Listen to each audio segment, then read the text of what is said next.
அனைவருக்கும் வணக்கம். நான் ஜோதிடர் தமிழரசன் பேசுகிறேன். இன்றைக்கி நம்ம இந்த வீடியோவில் நம்ம எதை பற்றி பார்க்க போகிறோன்னா 2026ஆம் ஆண்டு சொந்த வீடு எந்த ராசிக்கு அமையுன்னு நம்ம இந்த வீடியோவில் பார்க்க போகிறோம். சரிங்களா? எல்லாத்துக்கும் பார்த்திங்கன்னா கொடுப்பினை நல்ல கொடுப்பினை கிடச்சிடாது. ஒரு சில விஷயங்கள்லாம் ஒரு சில காலகட்டங்களில் நல்ல நேரம் ஆரம்பிக்கும் போது கண்டிப்பாக உங்களுக்கு கிடச்சிரும். இப்போ நல்ல நேரம் பார்த்திங்கன்னா ஒரு சில ராசிக்கு இந்த 2026ஆம் ஆண்டு உங்களுக்கு கிடைக்க போகுதுன்னு சொல்லலாம். ஒரு சில ராசிக்கு மட்டும், எல்லா ராசிக்கும் கிடையாது. ஒரு சில ராசிக்கு இந்த சொந்த வீடு, மண்மனை, பூமி யோகம், இந்த சொத்து வாங்குறது இதெல்லாமே உங்களுக்கு கிடைக்கும்னு சொல்லலாம். அது எந்த ராசிக்குன்னு பார்க்கும்போது முதன்மையான ராசி காலபுருஷ தத்துவப்படி முதல் ராசியான மேச ராசின்னு சொல்லலாம். ஏன்னா ஏற்கனவே உங்களுக்கு 7.5 சனி போயிட்டுருக்கு.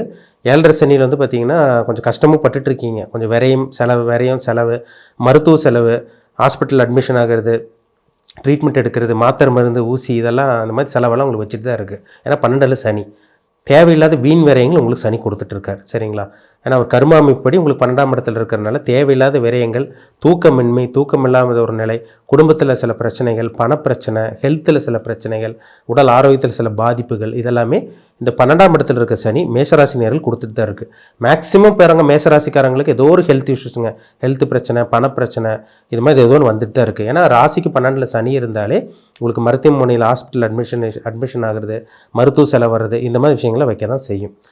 ஆனால் பார்த்திங்கன்னா எப்படி நாங்கள் வீடு வாங்கணும்னு கேட்டிங்கன்னா கண்டிப்பாக அந்த அமைப்பு இந்த வருடம் உங்களுக்கு வரும். சரிங்களா? ஒரு சில வாய்ப்பை ஏற்படுத்தி தரும். ஏன்னா ராசிக்கு 3ஆம் இடத்துல குரு இருக்கார். இந்த வருடம் பாருங்கள், ஜூன் மாதம் உங்கள் ராசிக்கு 4ஆம் இடத்துக்கு குரு வந்துடுவார். ஏன்னா உங்கள் ராசிக்கு யோகாதிபதியே குரு தான். உங்கள் ராசிக்கு 9ஆம் அதிபதி குரு தான், விரையாதிபதியும் குரு வருவார். அவர் எங்கே வரப்போகிறாரு? உங்கள் ராசிக்கு 4ஆம் இடமான சுகஸ்தானத்துக்கு வரப்போகிறார். சுகஸ்தானத்தில் உச்சநிலை அடைய போகிறார்னு அர்த்தம். கடகராசியில் குரு உச்சமடைவார். உங்கள் ராசிக்கு பாக்கியாதிபதி உச்சமடைய போகிறார். அப்போ அதிர்ஷ்டம் தேடி வரப்போகுதுன்னு அர்த்தம். அதாவது நல்ல விரயமாக மாற்ற முடியும் உங்களால். சரிங்களா? 7.5 சனி நடந்துட்டு இருக்கிறது உண்மை தான், சில கஷ்டங்கள் நடந்துட்டு இருக்கிறது உண்மை தான், சில பிரச்சனைகளை சந்திச்சு தான் இருக்கீங்க, மன உளைச்சலோடு இருக்கீங்க. இருந்தாலும் அந்த சொத்து வாங்குறது, வீடு வாங்கக்கூடிய அமைப்பு, இதெல்லாமே இந்த 4ஆம் இடத்துக்கு வரக்கூடிய குரு ஏற்படுத்தி தரும். என்ன காரணம்னா 4ஆம் இடம் தான் ஒருத்தருக்கு பார்த்திங்கன்னா 4ஆம் இடங்கிறது லக்னத்துக்கு 4ஆம் இடமோ அல்லது ராசிக்கு 4ஆம் இடமோ அதுதான் அவங்களுக்கு சொத்து, வீடு வாங்கணும், சொத்து சுகம், வண்டி வாங்கணும், இதெல்லாமே குறிக்கிற இடம் இந்த 4ஆம் இடம் தான். அப்போ 4ஆம் இடத்துல குரு ஒரு நல்ல ஒரு கிரகம், சுபகிரகம் வர்றது ஒரு அதிர்ஷ்டம், ஒரு யோகம்னு சொல்லிடலாம். இப்போ 4ஆம் இடத்துல குரு வர்றதுனால உங்கள் பாக்கியாதிபதி அவர் தான், விரையாதிபதி அவர் தான், விரயத்தை கொடுக்குற கிரகமும் குரு தான். அவர் 4ஆம் இடத்துக்கு வர்றார். அப்போ சுப விரயமும் உங்களால் கன்வெர்ட் பண்ண முடியும்னு அர்த்தம். சரிங்களா? 4ஆம் இடத்துக்கு குரு வர்றார். என்ன நடக்கும்?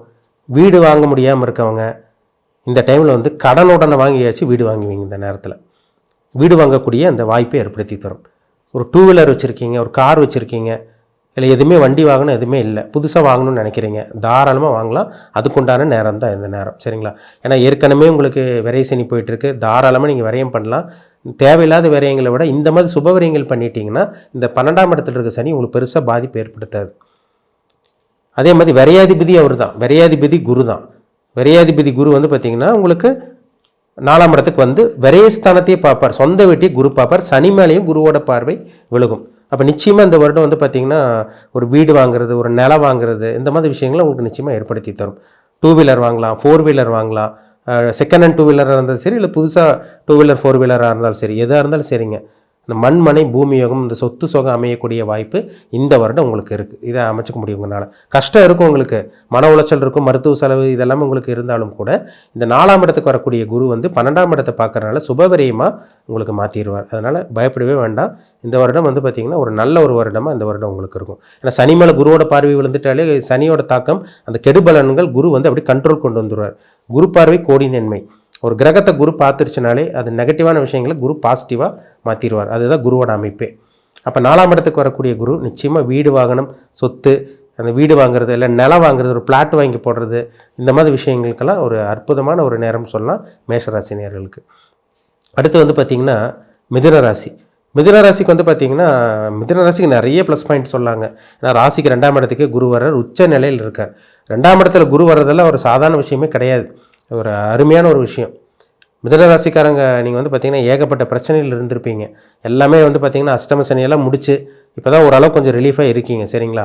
இந்த வருடம் உங்களுக்கு ஒரு நல்ல ஒரு யோகமான ஒரு வருடமாக இருக்கும். ஏன்னா ராசிக்கு 2ஆம் இடத்துக்கு வரக்கூடிய குரு கண்டிப்பாக உங்களுக்கு பணத்தை கொடுப்பார். பணம் என்ன பண்ணுவீங்க? பணம் வந்தாலும் ஆட்டோமேட்டிக்காக ஒரு ஜுவல் வாங்கி போடுறது, நகை வாங்கி போடுறது, இல்லை நகையை மீட்டெடுக்கிறது, இல்லை ஒரு லேண்டுக்கு அட்வான்ஸ் கொடுக்குறது, டோக்கன் அட்வான்ஸ் கொடுக்குறது, இல்லை இந்த லேண்டை புதுசாக லேண்டு வந்து பார்த்திங்கன்னா அக்ரிமெண்ட் போட்டு அதெல்லாம் சைன் பண்ணி சிலதெல்லாம் டக்குன்னு வாங்கிடுவாங்க. இதெல்லாமே இந்த நேரத்தில் உங்களுக்கு நிச்சயமாக அமையும். நிலம் வாங்கி போடலாம், இடத்த வாங்கி போடலாம். அதே மாதிரி வந்து பார்த்திங்கன்னா ஒரு கட்டின வீடை விலைக்கு வாங்குறது, இதெல்லாமே வந்து பார்த்திங்கன்னா மிதுனராசி நேயர்களுக்கும் உங்களுக்கு அமைய போகுதுன்னு சொல்லலாம். ஏன்னா 2ஆம் இடத்துக்கு பணம் வந்து குரு வந்துட்டாலே பணத்தை கொடுத்துருவாருங்க. தனக்காரகன் அவரு தான். தனக்காரகன் குரு தனஸ்தானத்திலே 2ஆம் இடத்துல உச்ச நிலையில் இருக்கிறனால நிச்சயமாக வருமானம் வரும். அந்த பணத்துக்கு உண்டான அந்த அமைப்பு இதெல்லாம் பக்காவாக இருக்குது உங்களுக்கு.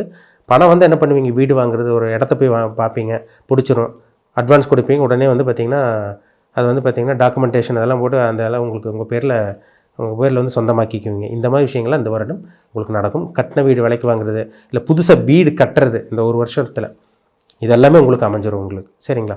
அப்போ மிதுனராசி நேயர்களுக்கும் சொந்த வீடு வாங்கக்கூடிய அந்த பாக்கியம் இந்த வருடம் உங்களுக்கு பரிபூர்ணமாக இருக்குன்னு சொல்லிடலாம்.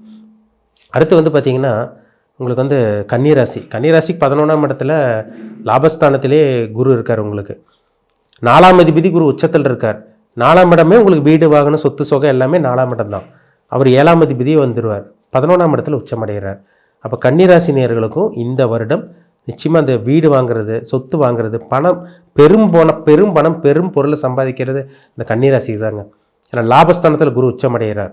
கண்டிப்பாக லாபத்தை பல மடங்காக கொடுக்க போகிறாருன்னு அர்த்தம். 11ஆம் இடத்துல ஒரு கிரகம் இருந்துட்டாலே அற்புதமான அமைப்பாக இருக்கும். அதுவும் இயற்கை சுபகிரகமாக வர்றாரு.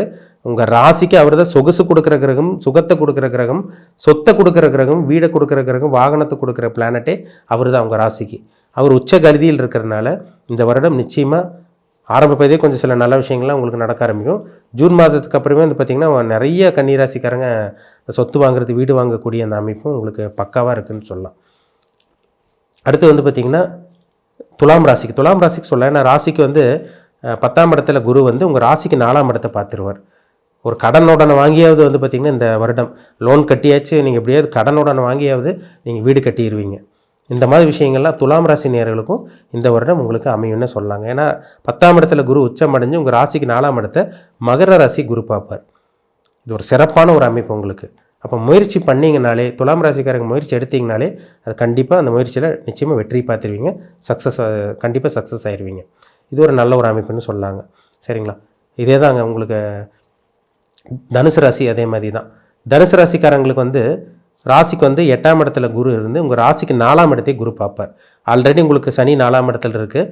புதுசாக வந்து பார்த்திங்கன்னா வீடு வாங்குறது, இல்லை பழைய வீடு வந்து பார்த்திங்கன்னா இடித்து புதுசாக வீடு கட்டுறது. ஏன்னா 4ல் சனி இருக்கார்.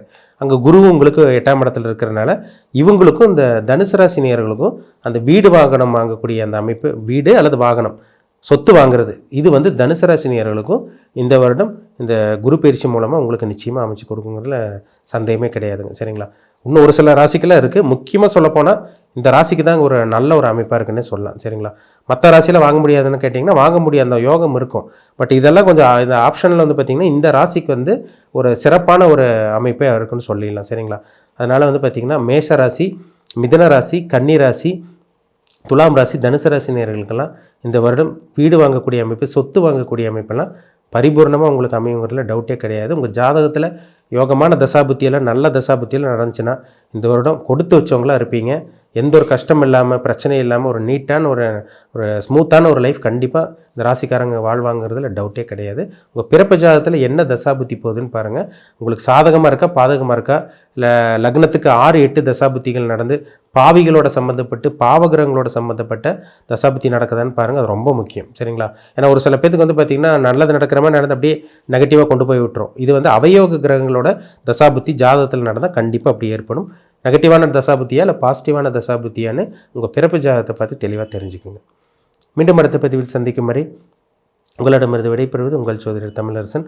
இந்த சேனல் பிடிச்சிருந்தா உங்கள் நண்பர் குறைவினர் ஷேர் பண்ணுங்கள், லைக் பண்ணுங்கள், சப்ஸ்கிரைப் பண்ணுங்கள், பெல் பட்டனை கிளிக் பண்ணிக்கோங்க. ஆளுங்கிற ஆப்ஷன் இருக்கும், அதையும் செலக்ட் பண்ணிக்கோங்க. அப்போ தான் நாங்கள் போடுற வீடியோஸ் எல்லாமே உங்களுக்கு நோட்டிஃபிகேஷன் வரும். நன்றி, வணக்கம்.